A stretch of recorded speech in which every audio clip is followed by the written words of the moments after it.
Welcome to Sunday's video after the election. Yeah, we'll stop going on about the election after a while, but yeah, still not happy. Still not happy. Don't like the shenanigans that's going on. Let's talk about something, and then let's get on to your comments. And it'll probably be about the election. Some of the comments. Home equity tax. Yeah, this is the home equity tax. Is it coming, and what's the potential impact for Canadian real estate? This is from The Deed, which is a Canadian real estate paper, and they were talking about home equity tax. It's easy for me to say. Yeah, let's dig into it, and then let's have a look at your comments afterwards. Imagine owning a home for decades, watching its value steadily climb, only to be hit by a surprise tax bill, not because you sold it, but simply because it appreciated in value. Now, yeah, what? It's like renting your own house off the government. Equity tax is basically renting your house off the government, or paying the government for the privilege of living in your own house. That's how I see it. That's the unsettling possibility behind the growing chatter about so-called home equity tax in Canada. While no such tax exists today, the very idea has sparked heated debate, raising questions about fairness, affordability, and the future of home ownership as we know it. So what is a home equity tax? And how does it affect you if you got a home? Well, home equity is the portion of your home that you truly own. It's the bit that you've paid off. So let's say you have a home that's worth 800,000, right? And you still owe 200,000 on that. So you're going to be a lot older to only owe 200,000 on an $800,000 home. Your home equity would be 600,000, because that's the amount that you've been to work and that you've managed to scrimp and save and pay off, right? So you would pay equity on that $600,000. What happens if you bought a home for $800,000 and you still owe $650,000? Well, it's just the bit extra that you owe, that you'll have to pay tax on. So what happens if you buy a home for $800,000 and you've only paid the deposit, and you're in the first year of buying the home? Well, your home equity tax will be next to nothing, because you don't own any of your home yet. The bank owns it, if you know what I mean. Whereas with me, next year I will pay my home off. So as a boomer, I will own the home, and every single dollar that my home is worth, the government would want equity tax on that, on the whole amount, because I've paid it off.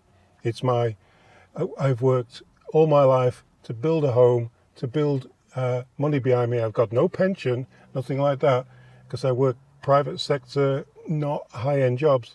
This is my pension, and the government are considering taking that money away from us. So they've been debating this for years, since 2022.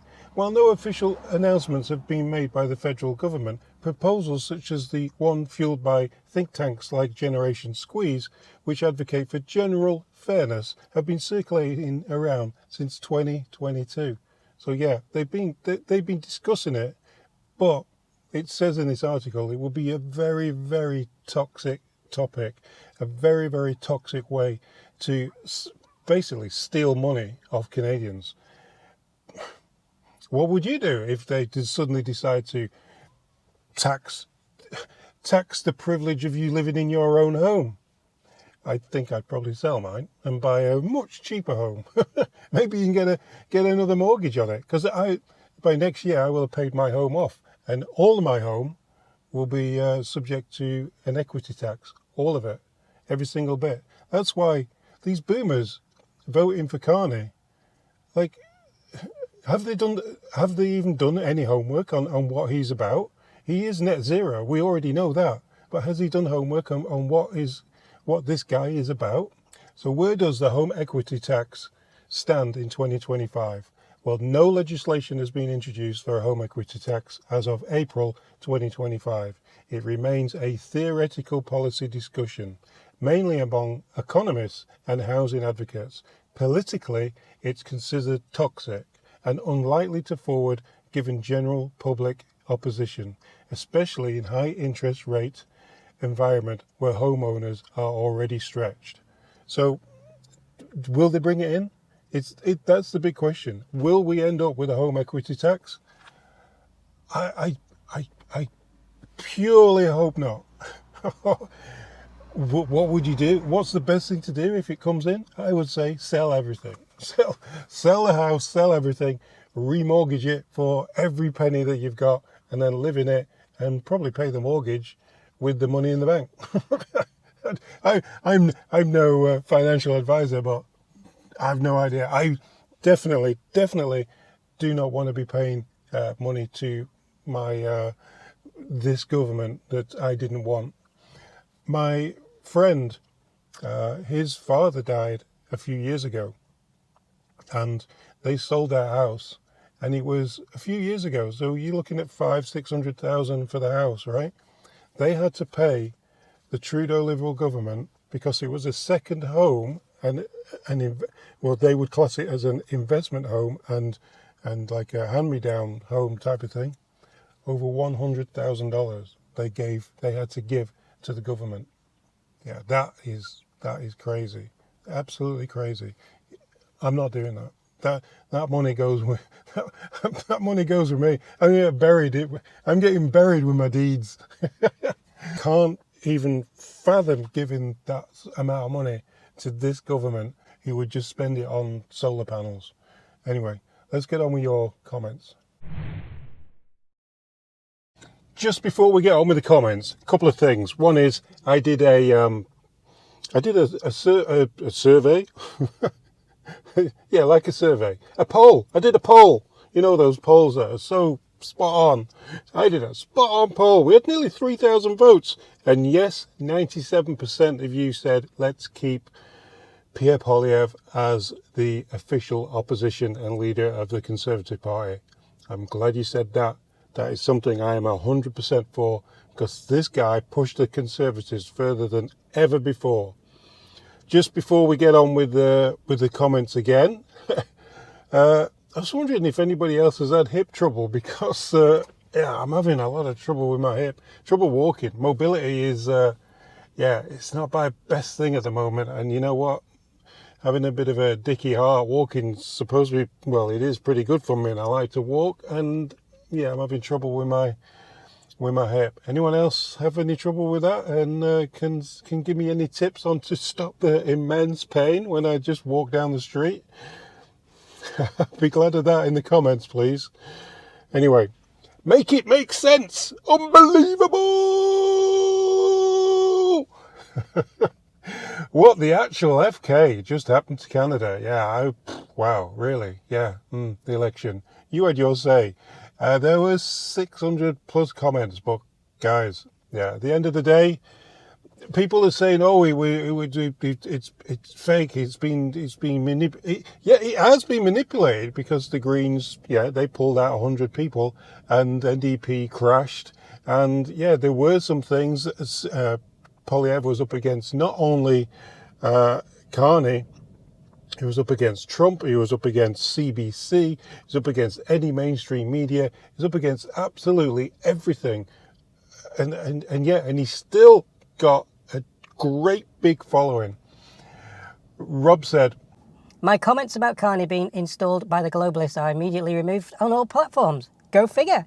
Must be a lot of truth in my comments." Well, it stayed on mine, so I don't know who's removing this stuff.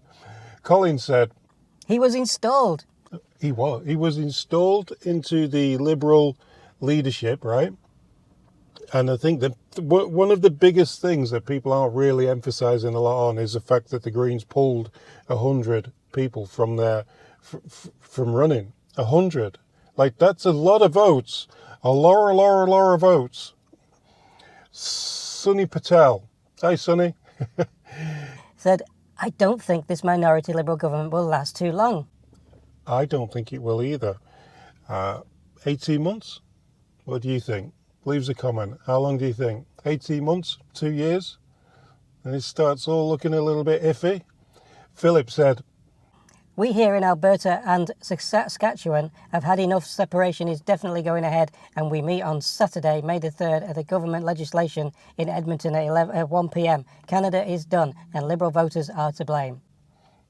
Yeah, there's a because I think because we ended up with almost a two-party country, there's a huge division now between those that want Carney and want net zero and you know the weather activists. And somebody who wants all the rest of us who want common sense. We just got to get to the point where the right 50% win. Or the right for us anyway. Ben said, Chinese interference, American interference, media interference, ballot interference is what happened. Alberta will be looking at separating. That's exactly what I said. Yeah, exactly what I said. Everything was just geared wrong. It's such a mess. And I think the biggest interferer of all, and the guy who actually said that, yeah, he was glad that Carney won, is Trump. He was the biggest interferer. We didn't fuck around with their election, but he decided to stick his nose in ours. I'm all for what he's doing down there, but don't fuck around with Canada, you total orange-headed twat. Pookie Bear said, remember, Liberal voters, you voted for this. Don't complain when gas skyrockets, a loaf of bread is $10 and criminals are breaking into your house. You wanted this. Rest in peace, Canada. Yeah, when it all goes to poop, we know who to blame. Sig said, terrified of Trump, Canadians took matters into their own hands and figured, why wait? Let's wreck the country ourselves. So naturally they elected the perfect Prime Minister for the job. Yeah. Trudeau, point two. This guy's worse than Trudeau, you know. I'm convinced that this guy's going to be worse than Trudeau.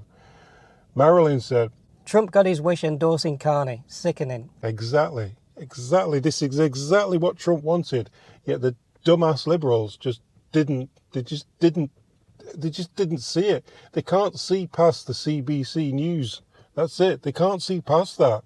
Oh, CBC, you're my favourite. Oh, the real news. Don't listen to those YouTubers. They don't know what they're talking about. All they do is talk about facts. CBC make up really good stuff. D. Pappas says, isn't it funny how happy Singh was to step down as party leader? He sold out to the country one last time, tanked the NDP parties so they could in turn vote Liberal. He admitted that he was against PP becoming Prime Minister. Yeah, and Carney just said Friday that he doesn't want to link up with NDP. So how's that going for them? Artsy Lady said, I watched one of Carney's rallies and it only lasted like 15 to 20 minutes. And all he talked about was Trump. He didn't really say much about his actual policies, so I really don't know what people thought they were voting for. I won't be surprised when people that voted Liberals started complaining about what Mark Carney ends up doing. Exactly. He will. He's already said that every decision that the government makes, we've got to think about weather change. Northern Lights said, While it is a loss, it is also a win for the Conservatives. They have earned seats that will be their stepping stone to a Conservative majority next time. Remember, Pierre and the Conservatives did not have the support of the legacy media, the CBC, and yet without mainstream exposure, they've come a long way and held the results pretty close. Exactly, yeah. I think in 18 months to 2 years, when there's a no confidence vote, I think that the Conservatives will take a majority. They will definitely take a majority. Damien said, I'm from Quebec and I voted Conservative. I just can't believe it. My province was all pro-Liberal. Why, for goodness sakes? Because the mainstream media brainwash people into thinking that Trump bad, Orange man bad. That's why we needed to vote for Carney, because Carney is a man who will knock him out and fix Canada. Yeah, meanwhile, Oshawa down the road have just closed down yet another line and saying they're not going to build any more cars on that line and losing 500 jobs. Oops. That's not a good start, is it? See you on the next one.